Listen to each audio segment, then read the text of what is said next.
Guys வணக்கம். இன்னைக்கு Pandian store serial என்ன நடக்குது அப்படின்றத பார்க்கலாம். ஸோ ராஜி ரொம்ப கோவமாக திட்டிட்டு இருக்காங்க. நானா உன்னை 10-15 வேலை பாரு, ஒத்தால இவ்வளோ கஷ்டப்படுன்னு சொன்னேன். நீ கஷ்டப்படுறதுக்கு அத்தை என்ன திட்டிகிட்டு இருக்கிறாங்க. உங்கள் அப்பா கஷ்டப்படுறத மட்டும் நீ யோசிச்சுக்கிறிய, என்னை பற்றி என்னைக்காவது நீ யோசிச்சிருக்கியா? எந்த மனநிலையில் நான் இந்த வீட்டுக்குள்ளே வந்தேன்றது நீ யோசிச்சிருக்கியா? நான் 4 நாள் டியூஷன் போனதே உனக்கு வருத்தமாக இருக்குது அப்படின்னா, நீ எனக்காக இவ்வளோ கஷ்டப்படும் போது அது எனக்கு வருத்தமாக இருக்காக. நான் அதுக்காக தானே டியூஷன் எடுக்க போனேன். ஆனால் அதை புரிஞ்சிக்காம எல்லாரும் பேசுவீங்க. அத்தையும் என்ன திட்டுறாங்க. அத்தை பேச்சை கேட்டு நான் உன்னை கல்யாணம் பண்ணது ரொம்ப பெரிய தப்பு. நான் தினமும் நெருப்பு மேலே நிற்கிற மாதிரி இருக்கு. இதுக்கு மேலே என்னால் அதை தாங்க முடியாது. நான் உண்மையை சொல்ல போகிறேன் அப்படின்னு சொல்லிட்டு ராஜி அவங்க வீட்டுக்கு கிளம்பிட்டாங்க. பின்னாடி கதிரும் ஓடி வராரு. அண்ட் இங்கே வெளியே நம்ம மீனா ஃபோன் பேசிட்டு நிற்கிறாங்க. அவங்க பார்க்குறாங்க ராஜி இதுக்கு கோமா வராள் அப்படின்ட்டு. ராஜி என்னாச்சு அப்படின் போது, அக்கா இதில் நீங்கள் தலையிடாதீங்க அப்படின்னு ராஜி வந்து மீனா கிட்டையும் கோமா பேசிட்டு நேராக அவங்க வீட்டுக்கு கிளம்பிட்டாங்க. அண்ட் கதிரை கூப்பிட்டு மீனா கேட்கும்போது கதிர் உண்மையெல்லாம் சொல்லிட்டாரு. இப்படி நான் காசு கொடுத்தானே அதுக்கு கோச்சிக்கிட்டு வந்துட்டா அப்படின் போது, ஐயோ உண்மையெல்லாம் சொல்லிட்டானா பிரச்சனை ஆயிரும், நீ போய் அவளை புடி அப்படின்றாங்க. அண்ட் ராஜி அங்கே வெளியே நின்று கத்துறாங்க. அம்மா அப்பா எல்லாரும் வெளியே வாங்க, உங்ககிட்ட பேசணும் அப்படின்னு கத்துறாங்க. அங்கேருந்து அப்பதான் அவங்க அம்மா மாறி எல்லாரும் வராங்க.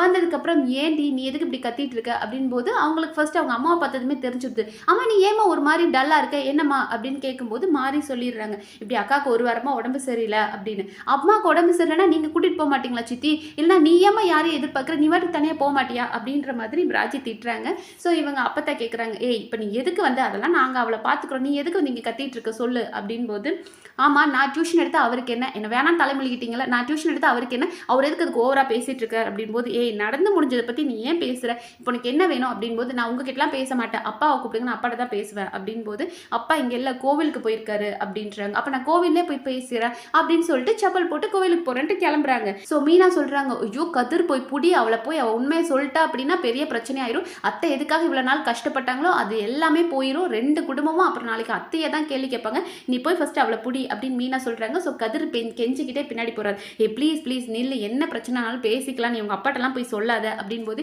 எனக்கு நிம்மதியே இல்லை இந்த வீட்டில், என் வீட்லேயும் சரி என்ன நினச்சிக்கிட்டாங்க, நம்ம ஓடி போய் கல்யாணம் பண்ணிக்கிட்டோன்னு உன்னை திட்டுறாங்க, உங்கள் வீட்லேயும் உங்கள் அப்பா என்ன நினச்சிக்கிட்டார், நம்ம ஓடி போய் கல்யாணம் பண்ணோன்னு திட்டார், அதனால் உண்மை தெரிஞ்சிச்சின்னு வையன் எங்கள் வீட்லேயும் ஆமாம் நான் தான் தப்பு செஞ்சேன்னு சொல்லிட்டு அவங்க அமைதியாக இருவாங்க, உங்கள் வீட்லேயும் உங்கள் அப்பா திட்ட மாட்டார், நானும் நிம்மதியாக இருப்பேன், அத்தையும் இந்த மாதிரி உன்னால தான் என் பையன் கஷ்டப்படுறான்னு யாரும் சொல்ல மாட்டாங்க, தியாகி பட்டம் வாங்கிக்கோ, நானாவது நிம்மதியாக இருப்பேன், யாரோ என்னை பற்றி என்ன நினச்சிட்டு போட்டு நான் நிம்மதியாக இருந்துக்கிறேன் அப்படின்னு சொல்லிட்டு அவங்க பாட்டுக்கு போயிட்டே இருக்கிறாங்க. அண்ட் அடுத்த சீன்ல என்ன காட்டுறாங்க அப்படின்னா, ஸோ மீனா இதை எப்படியாவது அத்தை கிட்ட கன்வே பண்ணணுமே அப்படின்னு பார்த்தா அங்கே தங்கமயில் இருக்காங்க. கிச்சனில் தங்கமயில் அண்ட் கோமதி 2 பேரும் சமைச்சிட்டு இருக்காங்க.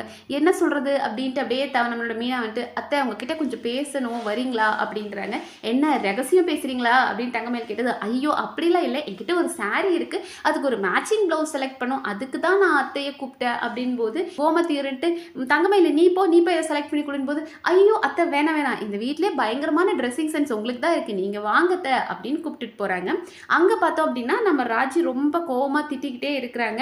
அண்ட் இவர் சொல்கிறாரு, ப்ளீஸ் புரிஞ்சுக்கோ அப்படின் போது, இங்கே பாரு இதுக்கு மேலே என்னால் நடிக்க முடியாது, உன் குடும்பத்து முன்னாடியும் என் குடும்பத்து முன்னாடியும் நம்ம ஏதோ லவ் பண்ணி கல்யாணம் பண்ணிக்கிட்ட மாதிரி நடிக்கிறதும், அத்தைக்கிட்டையும் மீனா அக்கா கிட்டையும் ஒரு மாதிரி நடிக்கிறதும், நம்ம 2 பேர் தனியாக இருந்தால் ஒரு மாதிரி நடிக்கிறது, இப்படி ஃபுல்லாக என்னால் நடிச்சுக்கிட்டு இருக்க முடியாது, இதுக்கு மேலே நான் இந்த நடிக்கிறதெல்லாம் எனக்கு வேண்டாம், நான் உண்மையை சொல்ல போகிறேன் அப்படின்ட்டு இருக்கிறாங்க. அங்கே பார்த்தா நம்ம மீனா எப்படியோ கன்வின்ஸ் பண்ணி கோமத்தையே கூட்டிகிட்டு வராங்க, கையை பிடிச்சி கரெக்டாக இழுத்துட்டு வராங்க. பாண்டியன் பார்த்துடுறாரு, அடடா மாமியாரும் மருமகளும் இவ்வளோ பாசமாக இருக்கிறது நம்ம வீட்டில் தான் பார்க்க முடியும் அப்படின்னு சந்தோஷப்பட்டவர், கோமதி இரு கொஞ்சம் கணக்கு பார்க்கணும், நோட் எடுத்துடுவா அப்படின்னு கூப்பிடுறாரு. அட பாவி இப்போதான் அவங்கள கஷ்டப்பட்டு கூட்டிகிட்டு வந்த இவர் பிடிச்சி வச்சுக்கிட்டாரே அப்படின்னு மீனா வருத்தத்தோடு இருக்கிறாங்க. அடுத்த சீனில் அங்கே ராஜி அண்ட் கதிர் காட்டுறாங்க. ஸோ கதிர் சொல்கிறார், சரி ப்ளீஸ் வா உட்காந்து நம்ம முதல்ல பொறுமையாக எதுவாக இருந்தாலும் பேசலாம் அப்படின்னு கூப்பிடுறாரு. இவங்களும் வராங்க. அதுக்கப்புறம் அவர் கேட்குறாரு, என்னம்மா பிரச்சனை அப்படின் போது, இங்கே பாரு நான் டியூஷன் போனது தான் உனக்கு அவ்வளோ பெரிய குத்தமாக தெரியுதா, நீ எனக்காக இந்த கல்யாணத்தை என்ன பண்ண, விருப்பம் இல்லாமல் நீ கல்யாணம் பண்ண இல்லையா, இப்போ விருப்பப்பட்டு ஒருத்தர் கல்யாணம் பண்ண அவங்களுக்காக ஒருத்தர் கஷ்டப்பட்டா கூட நமக்கு ஒன்றும் தெரியாது, ஆனால் அத்தை சொன்ன ஒரே காரணத்துக்காக விருப்பமே இல்லாமல் கல்யாணம் பண்ணிட்டு எனக்காக நீ இவ்வளோ கஷ்டப்படுறது என்னால் பார்த்துட்டு இருக்க முடியாது, எங்கள் அப்பா என்னை அப்படி வளர்க்கல, உங்கள் அப்பா எப்படி உன்னை ஒரு தன்மானத்தோடு வளர்த்துருக்காரோ அதே மாதிரி எங்கள் அப்பாவும் என்ன வளர்த்துருக்காரு, ஆனால் சுயமரியாதை இல்லாமல் இன்னைக்கு இந்த வீட்டில் என்னால் இவ்வளோ கஷ்டப்படுறது என்னால் முடியாது அப்படின்றாங்க. அண்ட் அடுத்த சீனில் அங்கே கோமதியை காட்டுறாங்க. ஸோ கோமதி ஒரு வழியாக கணக்கு பார்த்து முடிச்சுட்டு மறுபடியும் கிச்சனுக்கு வரும்போது, ஐயோ கோமதி கிட்ட எப்படி பேசுறது அப்படின்னு மீனா வெயிட் பண்ணிட்டு இருக்காங்க. அந்த நேரம் நம்ம தங்கமயிலுக்கு கரெக்டாக அவங்க அம்மா கால் பண்ணதும் தங்கமயில் கிச்சன்லேருந்து வெளியே போயிடுறாங்க. ஸோ அந்த இடத்துல மீனா வந்து சொல்கிறாங்க, அத்தை ரொம்ப பெரிய பிரச்சனை நடக்க போகுது, ராஜி போயிட்டு அவங்க வீட்டில் எல்லாத்தையும் உண்மையை சொல்ல போகிறேன்னு சொல்லிட்டு அவங்க அப்பா பார்க்குறேன்ட்டு கிளம்பிட்டா அப்படின்ற உண்மை சொல்லும்போது, ஐயோ இந்த பிள்ளை சும்மா இல்லாமல் மறுபடியும் பிரச்சனை கிளப்பிடுவா போல இருக்கு, இது தெரிஞ்சிச்சு அப்படின்னா 2 குடும்பத்திலும் பெரிய பூகம்பம் வெடிச்சிருமே அப்படின்ற மாதிரி கோமதி பயந்துட்டு இருக்கிறாங்க. அண்ட் நம்ம மீனா சொல்கிறாங்க, சரி கதிர் கன்வின்ஸ் பண்ணி கூட்டிகிட்டு வரேன்னு போயிருக்கா, நம்ம பார்ப்போம் போதும் அப்படின்னு சொல்லிட்டு மீனா வெளியே போய் வெயிட் பண்ணுறேன், நான் போய் பார்க்குறேன் கதிர் ஏதாவது வரானான்னு பார்க்குறேன் அப்படின்னு சொல்லிட்டு மீனா வந்துட்டாங்க. அடுத்ததாக வந்து கோமதியும் அப்படியே பூனை மாதிரி நடந்து வராங்களாம். ஆனால் ஆக்சுவலி பாண்டியன் பார்த்துட்டாரு. ஸோ இவங்களும் வந்துட்டு வெளியே 2 பேரும் இன்னும் வெயிட் பண்ணிட்டு இருக்காங்க, கதிர் ராஜி வராங்களா அப்படின்னு வெயிட் பண்ணிட்டு இருக்காங்க. அங்கே நம்ம கதிர் அண்ட் ராஜி 2 பேரும் பேசுகிறாங்க. ஸோ ராஜி சொல்கிறாங்க, சரி நீ சொல்கிறதெல்லாம் நான் கேட்கணும் அப்படின்னா நான் சொல்கிற கண்டிஷன்ஸ்க்குலாம் நீ ஓகே சொல்வியா அப்படின்னு கேட்குறாங்க. அண்ட் கதிர்க்கு இப்போ அவங்கள ஏதாவது சொல்லி கன்வின்ஸ் பண்ணும். அவர் வந்து சரி நீ என்ன சொன்னாலும் நான் கேட்குறேன் சொல்லு அப்படின் போது ஃபர்ஸ்ட் எனக்கு தண்ணி கொண்டு வா அப்படின்றாங்க.